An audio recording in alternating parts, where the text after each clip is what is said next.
बीमारियों की इस युग में सबसे ज़्यादा चर्चा इम्यूनिटी अर्थात रोग प्रतिरोधक क्षमता की चल रही है। जिसके अंदर जितनी ज़्यादा इम्यूनिटी पावर होती है, रोग प्रतिरोधक क्षमता होती है, रोगों से वह उतनी अच्छी तरह से लड़ सकता है। देखा जाता है कि जब महामारियां फैलती हैं, जैसे इस समय कोरोना का दौर चल रहा है, तो आसपास ही कुछ लोग बीमार हो जाते हैं बहुत जल्दी और कुछ लोगों को बीमारी छूती भी नहीं। तो इसका पूरा जो मामला है वह इम्यूनिटी अर्थात रोग प्रतिरोधक क्षमता का है। मैं आपका शुभचिंतक ज्योति भाई और गांव की नई आवाज़ यूट्यूब चैनल पर आपका स्वागत है। आज चर्चा इसी इम्यूनिटी पर और प्रतिष्ठित विज्ञान लेखक और श्री विजय चितौरी जी की चर्चित पुस्तक आधुनिक जीवन और स्वास्थ्य का आज दूसरा भाग है, जो इम्यूनिटी पर है, प्रतिरोधक क्षमता पर है। आइए हम इस पर जो है चर्चा करते हैं। प्रतिरोधक क्षमता कैसे बढ़ाएं? प्रकृति की दृष्टि में मनुष्य एवं अन्य प्राणियों में कोई फर्क नहीं है, सभी को प्रकृति ने ही बनाया है। फिर क्या कारण है कि जंगली जानवर जन्म से लेकर मृत्यु पर्यंत तक उछलते कूदते बिता देते हैं, जबकि मनुष्य के जीवन का बड़ा हिस्सा विविध रोगों की पीड़ा सहते हुए बीतता है। क्या प्रकृति ने मनुष्य को रोगी एवं अन्य प्राणियों को स्वस्थ बनाया है? नहीं, ऐसा कतई नहीं। मनुष्य का रोगों के चंगुल में फंसना स्वयं उसके अप्राकृतिक रहन सहन के कारण होता है। प्रकृति स्वभावतः बड़ी उदार है।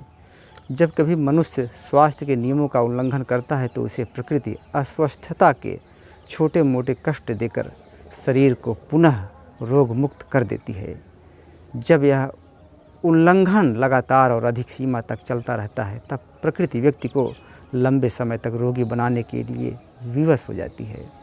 अधिकांश रोग धीरे धीरे ही बढ़ते हैं। यदि अस्वस्थता के चिन्ह दृष्टिगोचर होते ही व्यक्ति सावधान हो जाए और अपने रहन सहन खान पान आदि में सुधार कर ले, तो हो सकता है कि वह शुरू में ही रोग मुक्त हो जाए। यदि हमारा रहन सहन खान पान ठीक रहे तो हम धीरे धीरे इतनी जीवनी शक्ति अर्जित कर सकते हैं कि हम छोटी मोटी अनियमितताओं को आसानी से झेल सकें।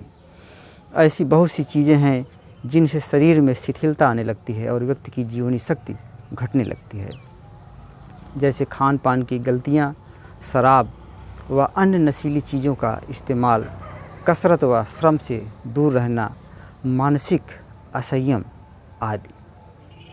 स्वस्थ रहना ही शरीर की स्वाभाविक स्थिति है। यह बात मनुष्य ही नहीं, संपूर्ण जीव जंतुओं पर लागू होती है। प्राकृतिक वातावरण या जंगलों में रहने वाले जानवरों को देखकर इस बात की पुष्टि आसानी से हो जाती है। प्रकृति के रोग मुक्ति के प्रयास को हर आदमी अक्सर महसूस भी करता है। धुआं या प्रदूषित वातावरण में पहुंचते ही आँखों से आंसू अपने आप निकलने लगते हैं। जुकाम या और कोई बीमारी होने पर भूख अपने आप खत्म हो जाती है। श्वास नली में कोई भी अवांछित वस्तु पहुंच जाने से पहले ही छींक आ जाती है। पहले कोई आदमी सुरती, शराब, सिगरेट या अन्य नशे की चीज़ इस्तेमाल करता है तो उसे ये चीज़ें कतई रुचिकर नहीं लगती। वास्तव में हर ऐसी क्रिया जो अप्राकृतिक है हमारे शरीर के लिए अवांछित है। शरीर उसका विरोध करता है, लेकिन आदमी है कि जबरन शरीर को अप्राकृतिक बनाने का प्रयास करता है। एक स्थिति ऐसी आती है कि शरीर की प्रतिरोधक क्षमता जवाब दे जाती है और व्यक्ति अवांछित अर्थात जिन चीज़ों को शरीर को आवश्यकता नहीं है उन चीज़ों को धड़ल्ले से अपनाने लगता है। सभी जानते हैं कि हर नशेड़ी किसी शारीरिक आवश्यकता के कारण नहीं, अपितु गलत सोहबत के कारण या अपने धन दौलत के प्रदर्शन के लिए नशा शुरू करता है। बाद में यही लत लग जाती है जो उसे छुड़ाने पर भी नहीं छूटती। रोगों का विज्ञान भी कुछ ऐसा ही है। शारीरिक प्रक्रियाओं में हर समय शरीर में विष बनता रहता है। उस विष के निकलने की प्रणाली यदि सुचारू रूप से काम कर रही है तो वह लगातार निकलता रहता है, लेकिन यदि विष बनने की रफ्तार तेज हो और निकलने की कम हो तो यही विष शरीर के विविध अंगों में एकत्र होने लगता है।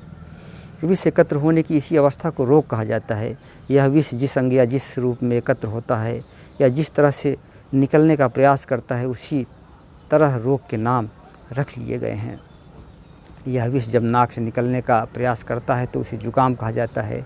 विष कहीं पर त्वचा के नीचे एकत्र होता है तो वहाँ थोड़ा बनता है। मल जब नियमित पूरा नहीं निकलता तो कब्ज कहलाता है। आंतें जब तेज़ी से विष निकालने लगती हैं तो यह पेचिश कहलाता है। लंबे समय तक विष जब शरीर से निकल नहीं पाता और जोड़ों पर एकत्र हो जाता है तो यह गठिया कहलाता है। इस तरह कितने ही उदाहरण दिए जा सकते हैं। इस तरह के विष को शरीर से निकालने का प्रयास करना चाहिए या शरीर को इतना सबल बनाना चाहिए कि विष एकत्र ही न हो। लेकिन हम करते इसका उल्टा है। दवाओं के जरिए रोगों के इन लक्षणों को दबाया जाता है जो बाद में अन्य रूपों में प्रकट होते हैं। लंबे समय तक यदि विषयों को दबाया जाता है तो यह जीर्ण रोगों के रूप में अर्थात लाइलाज बीमारी के रूप में प्रकट होता है जो जीवन भर साथ नहीं छोड़ता। कई बार देखा जाता है कि एक ही तरह की बीमारी में एक आदमी 2-4 दिन में अच्छा हो जाता है और एक होता है कि हफ्तों घिसटता है। गांव के लोग जानते हैं कि वहाँ कितने ही ऐसे लोग होते हैं जो छोटे मोटे रोगों के लिए दवा लेते ही नहीं, फिर भी 2-4 दिन में पूर्ण स्वस्थ हो जाते हैं। कई बार ऐसा भी होता है कि कोई मौसमी बीमारी आती है और ढेर सारे लोग उस बीमारी की चपेट में आ जाते हैं, लेकिन वहीं पर उसी वातावरण में रहने वाले अनेक ऐसे लोग भी मिल जाएंगे जिन्हें वह बीमारी नहीं लगती। ऐसा इसलिए संभव होता है कि ऐसे लोगों के शरीर में प्रतिरोधक क्षमता पर्याप्त होती है जो शरीर को रोगों से बचाए रखती है। शरीर की यह प्रतिरोधक क्षमता ही शरीर की जीवनी शक्ति है। किसी व्यक्ति के शरीर में कितनी जीवनी शक्ति है इसे नापने की कोई मशीन नहीं है, लेकिन इस जीवनी शक्ति का अनुभव बखूबी किया जा सकता है। एक आदमी है जिसे खुलकर भूख लगती है, उसे अपने काम में आनंद आता है, साथियों के साथ खुलकर ठठाकर हंसता है। खाली समय में उसके मुख से बरबस गीत के बोल निकल पड़ते हैं या गुनगुनाता हुआ दिखाई पड़ता है। कभी रोग का भय नहीं सताता, रात में उसे भरपूर नींद आती है। ऐसा व्यक्ति निश्चय ही जीवनी शक्ति से भरपूर है। पहले तो उसे कोई रोग होगा ही नहीं, यदि होगा भी तो जल्दी ही अच्छा हो जाएगा। उपरोक्त के समानांतर एक दूसरा व्यक्ति है जिसे कभी खुलकर भूख नहीं लगती। मिर्च मसाला मिलाकर भोजन को स्वादिष्ट बनाता है ताकि भोजन खा सके। भोजन ठीक से पचता नहीं, पखाना साफ नहीं होता, दिन भर आलस्य में उदास दिखाई पड़ता है, किसी काम में मन नहीं लगता। निश्चय ही इस आदमी के शरीर में जीवनी शक्ति का अभाव है। यह कभी भी किसी भी रोग की चपेट में आ सकता है। मौसमी बीमारियों का हमला ऐसे आदमी पर ज़रूर होता है।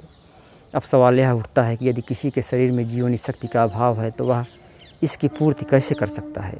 जीवनी शक्ति बढ़ाने के लिए अपने रहन सहन और खान पान को अधिक से अधिक प्राकृतिक बनाना होगा। उक्त के लिए उसे आराम, नींद, धूप, हवा, पानी, मिट्टी, भोजन, सृजनात्मक विचार एवं अन्य अच्छी आदतों को अपनाना होगा। धन्यवाद महोदय। यदि यह वीडियो आपको अच्छा लगा हो तो इसे लाइक करिए, चैनल को सब्सक्राइब करिए तथा इसे अपने मित्रों के साथ शेयर करिए जिससे कि इसका लाभ ज़्यादा से ज़्यादा लोग उठा सकें। धन्यवाद।